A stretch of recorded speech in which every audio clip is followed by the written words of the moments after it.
Welcome back. Now, the Labour Party and its stakeholders meeting held in Umuahia, Abia State capital on Wednesday appointed Nenadi Usman as chairman of the Caretaker Committee of the party. The Caretaker Committee is to rescue the party from its current leadership crisis and organize a convention where a new leadership of the party would emerge from the word to the national stage. Now, joining me at this time is Mr. Ukoha Njoku, is the Chief Press Secretary to the Executive Governor of Abia State. Thank you for your time, Mr. Njoku. Thank you, Dr. All right, let me start with a reaction, the reaction of the chairman of the party, that's the Labour Party, talking about Julius Abure, sort of discrediting that meeting. I will read a statement, part of a statement that captured that reaction. In the words of that statement, it says, as clearly stated in our previous statement, the governor of Abia State, Dr. Alex Oti, and all others who have converged in Umuahia have no power within the party's constitution, the Electoral Act, and even within the Constitution of the Federal Republic of Nigeria to convene any meeting of the party. The statement goes further to say the combined reading of the two provisions shows clearly that the so-called meeting in Umuahia is a charade, a waste of time, and the resources of the Abia people. Your reaction? Anyway, Dr.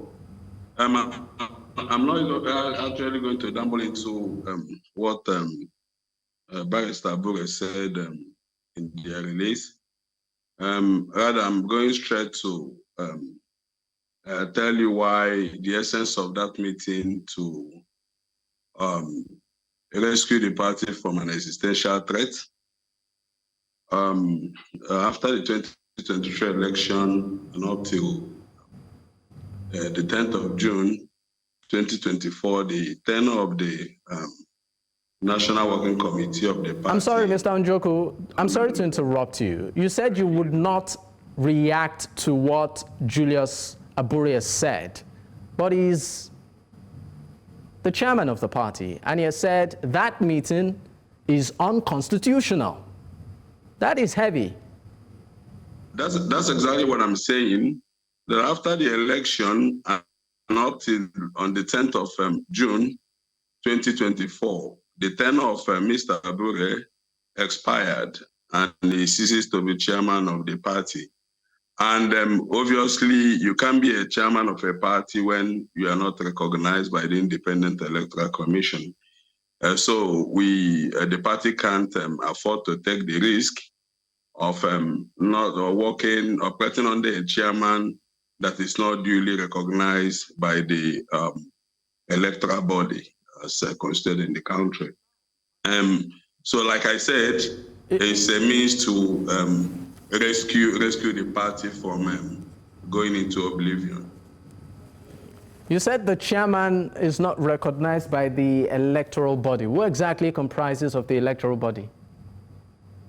That's the Independent National Electoral Commission. That's the commission responsible for elections in Nigeria. They must recognize a party chairman before the party can function effectively. In the absence of such recognition, any candidate put forward for an election by the party will be nullified at the court of law. All right, so as of now, who holds or who runs the affairs of the Labour Party since former chairman's tenure has expired? Obviously, that's what necessitated the meeting of yesterday, where the stakeholders, because the party has people that have stake in the party and that will not allow the party to go into oblivion. So those stakeholders met in Umuahia yesterday under the auspices of extended stakeholders meeting to decide the fate of the party. And they eventually came up with a resolution that the caretaker committee should be set up to conduct the congresses, both from the ward, local government, state, and the national convention. So right now, as of now, who is sitting in terms of acting as maybe interim chairman pending the time? Who is in charge? Senator Nenadi Usman is the chairman of the Caretaker Committee that was saddled with the responsibility of conducting the congresses for the party to elect representative in the National Working Committee. So currently, Nenadi Usman, Senator Nenadi Usman is the interim chairman, is the caretaker chairman of the Labour Party. So where does all of this leave the Julius Abure faction of the party? The party has no faction. Like I said, Barrister Julius Abure will come to terms with the reality. Barrister Julius Abure was the national reality in what context? Party chairman. Come to terms with the reality in what context? Yeah, come to terms with the reality that there's the stakeholders of the party that has made a decision to set up a caretaker committee to conduct the necessary congresses to fill in the void and the positions in the party, and it's not there's even no point on being a national claiming to be the national chairman of a party when the person is not recognized by the Independent Electoral Commission. All right, now let's talk about some concerns, by some party members that maybe there is an attempt to hijack the party from individuals who feel they have toiled for the party, they have struggled, they've been members of the party for so long, and then certain individuals wanting to use power, influence, and maybe resources to take it from them, to grab it from them. What is your reaction to that? I'm sure that, but nobody is struggling to take the party away from anybody. Really? My principal, Dr. Alex Oti, is the governor of Abia State, and he cannot be the national chairman of the Labour Party or serving as an officer of the Labour Party. The only thing that is at stake here is the Labour Party itself, and the stakeholders of the party cannot allow the party to go into oblivion, and that's exactly that was the essence of the meeting yesterday, and the resolutions were taken, and obviously you can see in the invitation, Barrister Abure was also invited to that stakeholders meeting, but probably he opted not to attend. So nobody is struggling to take away the party. Nobody currently, nobody has been elected the chairman. Nobody has been elected the secretary. A caretaker committee was just constituted to conduct the primaries. So if you're a member of the Labour Party, you are free to contest. You are free to throw in your weight and say you want to fill in a vacant position, and that's it. Nobody, Mr. Peter will be the presidential candidate of the Labour Party, is not interested in becoming the chairman of the party. And those other stakeholders, most of them are not interested in becoming the chairman of the party, but the right thing should be done. That's what all of them are insisting. All right, now let's talk about some party members who have left, the likes of Kenneth Okonkwo, and who have also made statements that Nigerians should maybe look towards, in terms of voting new leadership, look towards a different direction. They seem to also have poked some holes into the person of Peter Obi, suggesting maybe he might be compromised, and just maybe, it doesn't have the willpower, making reference to what ab initio, was happening within the Labour Party to hold or to deliver on the gravity of leadership. I would like you to react to those concerns. I'm not sure Kenneth Okonkwo left the Labour Party. From the statement he made a few days ago that he's still a member of the Labour Party, but he's no longer probably in support of the candidacy of Mr. Peter. But that's his choice. It's democracy. And in democracy, people are giving them free will to decide who they want to support, or if they want to even run for election. Kenneth Okonkwo is also as free as any other person to also run for the presidency of the country, and nobody is denying him that. And Kenneth Okonkwo also has his own opinion. He's just an individual. So that Kenneth Okonkwo is saying he believes, that's an opinion, that he believes that both, from what I read, also probably that's where you read from, that both Mr. P2B, Alhaji Atiku Abubakar, and the current president, President Tinubu, should not run in 2027. That is purely his opinion, and he's entitled to his own opinion. Okay, you said it appears he's still a member of the party. Was an invitation also extended to him for this meeting?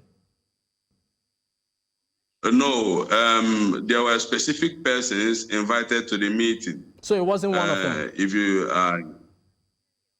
No, he wasn't. He wasn't invited to the meeting because he was never a senator, or not a current senator, House of Representative member, gubernatorial candidates, and all that. Those were the category of the party members that were invited to the meeting. Sorry, before we go on this quick break, any reason why it wasn't extended beyond that? Beyond those categories? Come on. This is a place where very important decisions will be taken, and it can't be a crowded environment. You can't bring in everybody on board. If you said all members of the Labour Party must attend, I think you should hire a stadium as big as Abia State to host them. So that was why they picked the key stakeholders that has probably contested election, or sitting members of the National Assembly or Senate, and the governor, deputy governors, and all that. That was the decision they took for those people that will partake in the meeting. All right, Mr. Njoku, we need to go on a quick commercial break. When we return, of course, we will pick up from there. At this point, let's go on a quick break. When we return, there's still more to talk about. Stay with us. You're still watching Politics HQ on News Central Television, and of course, at this time, we have been looking at the internal crisis within the Labour Party. I still have with me Mr. Ukoha Njoku is the Chief Press Secretary to the Executive Governor of Abia State. He joins me virtually. Thank you for staying with me, sir. My question to you at this time will be, there are talks about an alliance, some sort of alliance between former presidential candidate of the People's Democratic Party and also former Vice President of Nigeria, Atiku Abubakar, Alhaji Kwankwaso, and also Peter Obi. I'd like your reaction to that. And should this be some sort of concern for the Labour Party? I'm happy you said there were talks, or probably rumors, about some sort of a merger. That's completely in opposite of what we were discussing before the break. The presidential candidate of the Labour Party, Mr. Peter Obi, was in Umuahia yesterday to resolve what you call the crisis in Labour Party, even though when I know there is no crisis in Labour Party. He can't, Mr. Peter Obi can't be trying to settle the vacuum in the party to sort it out, and you also, you are telling me there is a major arrangement. Is it between Peter Obi or between the Labour Party and the, is it like individuals are making arrangements for 2027 or parties are making arrangements? That's also the confusion there. Are you saying the Labour Party and the PDP and the NMPP and all that? But the last time I checked, Mr. P2B was in Umuahia yesterday, and it's all about Labour Party. So that's rumor, like you said, and it still remains a rumor. So are you saying there is no atom of truth to it? Unless if you are telling me there's an atom of truth in it. No, I'm asking you. But the last time I checked, Mr. P2B was in Umuahia yesterday. Specifically, he came to Umuahia for the purposes of his party, the Labour Party, and he was part of the resolution that set up the Caretaker Committee to handle the congresses of the Labour Party. So, to the best of my knowledge, because Mr. Peter Obi didn't say he's entering a merger, like I said, but you're also not answering me. Are you saying Mr. Peter Obi is entering a merger, or the Labour Party is entering a merger? That's where I'm getting the confusion. That is why I'm asking you for clarity and clarification. I don't have the answers. That's why I'm asking you. And that's exactly what I said, that Mr. P2B was in Umuahia in Abia State yesterday to set up, to resolve the leadership vacuum in the Labour Party. And there was no talk about a merger between the Labour Party and any other party or any other individual for that matter.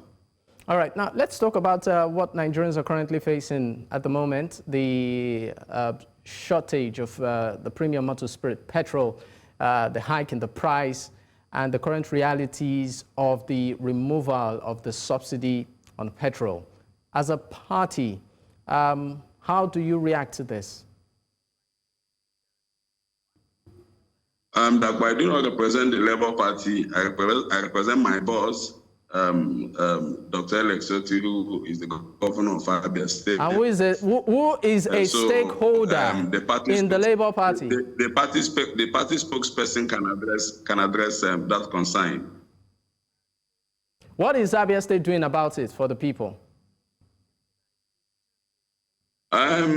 It's currently a hard situation for our people. Is a national issue that that just came up, and obviously Abia State is just a sub-national of Nigeria and may not be able to actually do anything about reducing the cost of petrol. My principal will work with other governors to work with the national government to see what could be done to cushion the effect of these difficulties. Now that we have, of course, a caretaker committee instituted to resolve the internal crisis within the party, what next for Labour Party?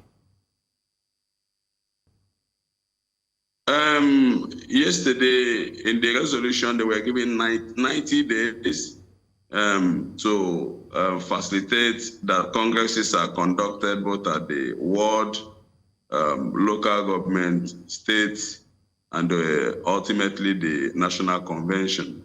That is the mandate of that 29-man committee, and then I think they should deliver on the mandate. All right. Thank you so much for your time on the program, Mr. Njoku. Thank you once again. Thank you. Yeah, thank you, Dr. All right. We, of course, have been discussing with the Chief Press Secretary to the Executive Governor of Abia State, that's Mr. Ukoha Njoku. And he has been discussing, giving us an update as regards the resolution process with regards to the internal crisis within the Labour Party. But that's the beat we can take on the show at this time. In case you missed out, you can actually catch up on our YouTube platform. That's at News Central TV. You can also follow us across socials with the same name, News Central Television. You can follow me personally on your socials too at Dakpo, at Digboye. Until I come your way again, continue to be that great citizen. Good night.